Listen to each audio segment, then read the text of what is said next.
আসছে, দেবেন নিয়ে আসছে, দেবেন নিয়ে আসছে। আমি দেবেন দাকে বলছি চৌকি। ঠিক আছে তো? হ্যাঁ, না না না, তো এটা তোর ভাই? ঠিক আছে। भारत माता के जय, भारत माता के जय। স্যার আমাদের ব্যাংকের ব্যাপারে দেখবেন একটু খবর নেই। করতে হবে করতে হবে, এই সমাজ বিরোধীদের অ্যারেস্ট করতে হবে করতে হবে করতে হবে করতে হবে, বিরোধীদের অবিলম্বে অ্যারেস্ট করতে হবে করতে হবে করতে হবে, সমাজ বিরোধীদের অবিলম্বে অ্যারেস্ট করতে হবে করতে হবে করতে হবে। ভারত মাতা কি জয়, ভারত মাতা কি জয়। হিন্দু হিন্দু ভাই ভাই, হিন্দু ভাই ভাই, ভাই ভাই, ভারত মাতা কি জয়, ভারত মাতা কি জয়। আইসি রহরাকে একটু ডাকুন না, আইসি রহরাকে একটু ডাকুন।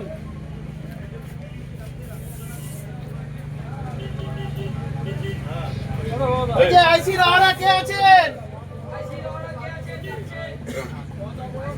আইসি রহরা কে আছেন?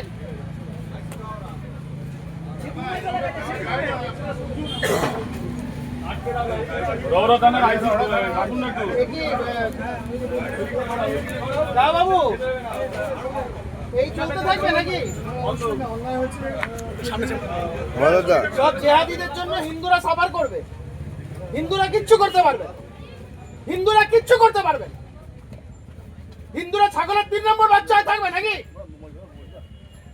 আপনাদের প্রশাসন যেমন সবকিছু তাই। এগুলো কারা করেছে? এর পেছনে 100% করে জিহাদিদের হাত আছে। হিন্দুদেরকে এইভাবেই তো আক্রান্ত করা হয়। হিন্দু বলে শুধু মার খাবে। এবারে যদি হিন্দুরা যদি আইন নিজের হাতে তুলে নেয়, 70% যদি বাদ বাকি 30%কে বুঝে নেয়, যদি এখনই সবাই হাতে ডান্ডা নিয়ে যদি ছোটে এখন জিহাদিদের বসতির দিকে, ল অ্যান্ড অর্ডার সিচুয়েশনে থামাতে পারবেন? যদি ল অ্যান্ড অর্ডার সিচুয়েশনে থামাতে পারবেন, হিন্দুরা শুধু মার খাবে। কোন জায়গায় হিন্দু সম্মেলন করা যাচ্ছে না। আপনাদের এই দালাল কমিশনার, এখানকার দালাল কমিশনার একদম পিসি ভাইপোর জুতো চটি চাটা, একদম দালাল কমিশনার। সে কোন হিন্দু সম্মেলনের পারমিশন দেবে না, সে কোন হিন্দু সম্মেলন করতে দেবে না। এলাকার সকল মানুষের জানা উচিত হিন্দুদের কোন রকম ধর্মীয় আচার করতে দেওয়া যাবে না। এই প্যান্ডেলের অবস্থা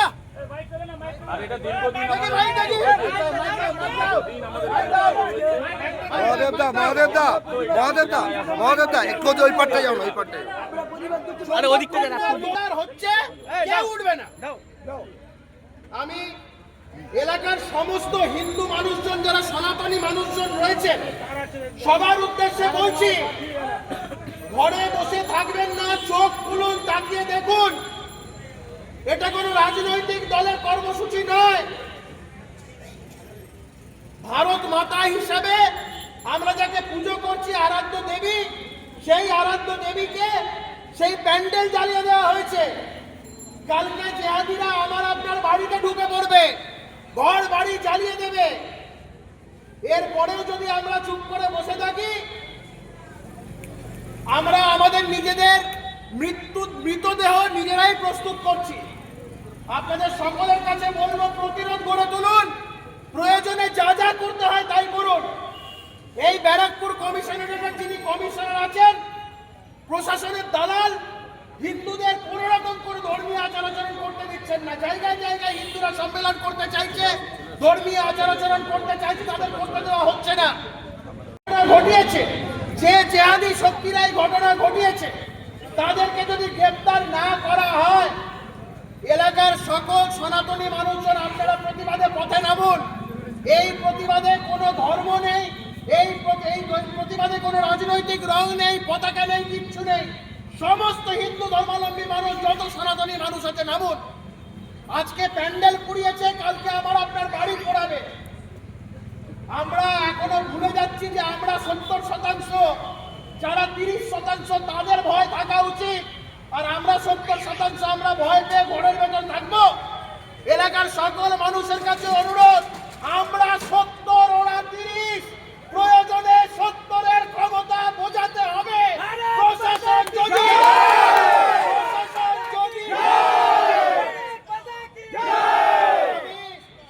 প্রতিক্রিয়া আছে, আমরা ক্রিয়া যখন হয়েছে তার প্রতিক্রিয়া হবে। যদি থামাতে চান যারা দোষী তাদেরকে গ্রেফতার করুন। এই বছর পাতুলিয়া বটতলায় আমাদের ভারত মাতার পুজো হয়, কোনো বছর এ ধরনের হয়নি। আজ পাতুলিয়াকে উচ্ছৃঙ্খল করার জন্যে, নানা রকম নষ্ট করার জন্য শান্তি শৃঙ্খলা, এই প্যান্ডেলকে পুড়িয়ে দিয়েছে, ঠাকুরকে ভেঙে দিয়েছে। এই জামাতি শক্তি পাতুলিয়াতেও ঢুকে পড়েছে। আমরা চাই এর বিরুদ্ধে প্রশাসন এবং সমাজের সুস্থ ব্যক্তিত্ব, বুদ্ধিজীবীরা যারা আছেন, যারা সমাজে শান্তি চান, তারা এর প্রতিরোধ করুন। আর হিন্দুদের বলবো, শাঁখা সিঁদুর যদি রক্ষা করতে হয় রাস্তায় নেমে প্রতিবাদ করুন।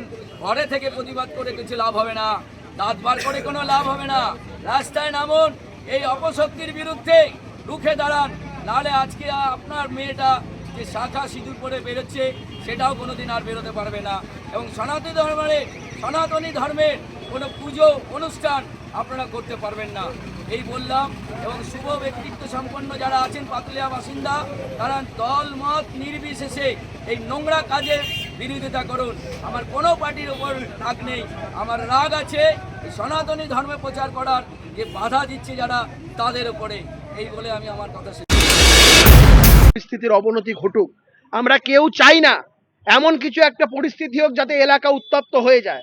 আমরা কেউ চাই না যাতে 70% ঐক্যবদ্ধ হয়ে গিয়ে বাকি 30% এখান থেকে সবাই তখন পালাতে হবে, তাদের লেজ গুটিয়ে পালাতে। আমরা এই পরিস্থিতি কেউ চাই না।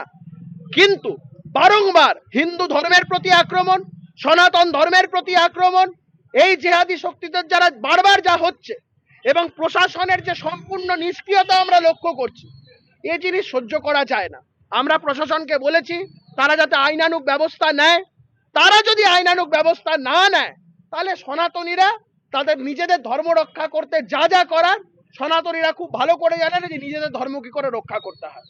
যা ক্রিয়া হয়েছে তার সমান প্রতিক্রিয়া হবে যদি প্রশাসন ব্যবস্থা না নেয়। পুজো কি আবার হবে? এখন করবে? সবকিছু হবে। জেহাদিদের আক্রমণের জন্য পুজো বন্ধ হয়ে যাবে? এ ভারতবর্ষ আমাদের, এ বাংলা আমাদের, হিন্দু বাঙালিদের হোমল্যান্ড আমাদের।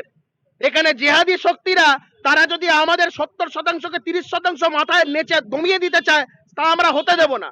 30% তাদের যা অকাত আমরা সেটা বুঝিয়ে দেবো, আমরা 70% সেটাও বুঝিয়ে দেবো।